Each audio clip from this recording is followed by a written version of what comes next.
Welcome to Humber's Numbers. I'm Dr. Rose Humberstone. In today's video, we're going to be looking at percentages of quantities. This is part of the Level 7 Number and Algebra Real Numbers strand of the Victorian Curriculum, code VCMNA248. So in this video, we'll be focusing on percentages. We'll review percentages, then we'll express one quantity as a percentage of another, and then we'll find the percentage of a total amount. So let's start by reviewing percentages. Remember that percentage means per 100. Cent means 100 in Latin, so we have per 100 or per cent. We have 100 centimetres in 1 metre, 100 cents in $1, or 100 soldiers are underneath a centurion, a sort of leader of soldiers. So that's one way we can remember that cent means 100. So if you divide a whole into 100 parts, the percentage tells you how many parts there are. In this example, we have 100 squares and we've shaded 24 of them. This means that 24 out of 100 squares is the same as 24%. We can also express percentages as fractions. So 24 out of 100 is the same as 24 over 100, which we can simplify to 6 over 25. Remember, we can do this by dividing the top and the bottom by the same number, which in this case is 4. This tells us that 24% is the same as 24 over 100, which is the same as 6 over 25. Now we can express one quantity as a percentage of another quantity. Let's imagine that you got 84 out of 100 on a maths test. What percentage of the questions did you get correct? Well, 84 over 100 is the same as 84%. So that one's quite straightforward because we're looking at how many out of 100. But let's imagine that you have a test where you got 19 out of 25.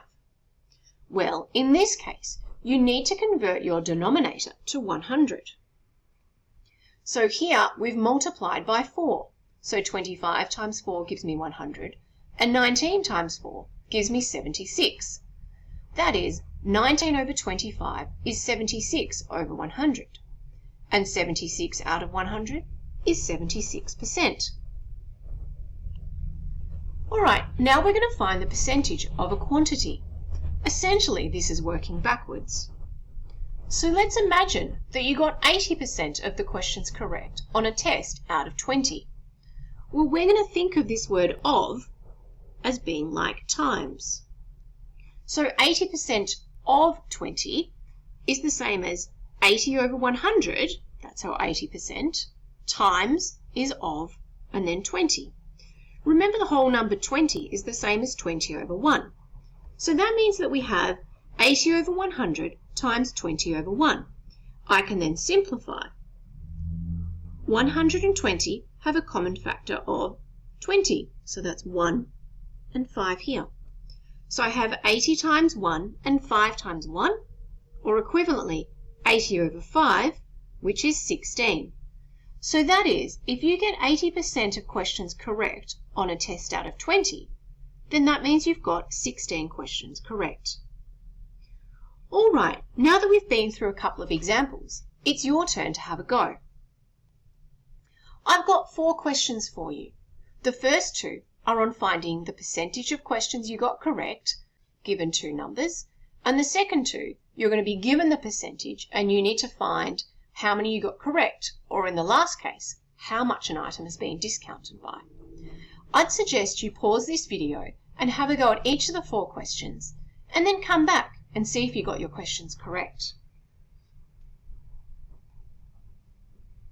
Okay, let's see how you went.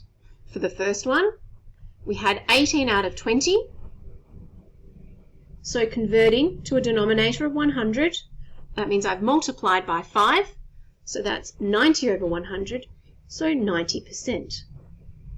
For the second question, I have 28 over 40. So that's a little bit trickier. It's a bit harder to multiply 40 by a number to get 100. So instead, let's multiply by a number to get 1,000. So here I've had to multiply by 25. Multiplying 28 by 25 will give me 700. So 700 over 1,000, which is the same as 70 over 100.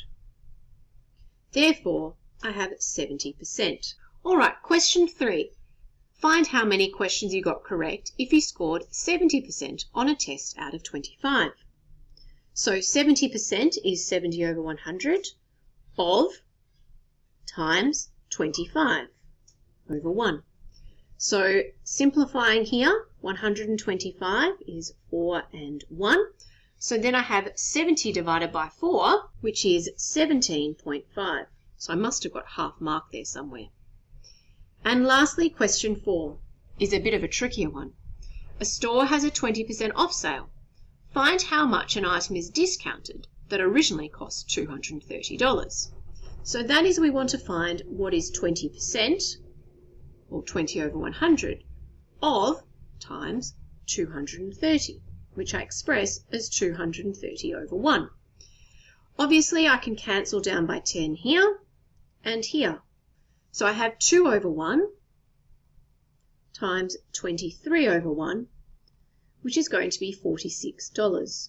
So that is, the item has been discounted by $46. Well, I hope you found this video useful. If there are any parts that you didn't understand, remember you can always rewind or rewatch the video. I hope you join me for the next video on recognising and solving problems involving ratios.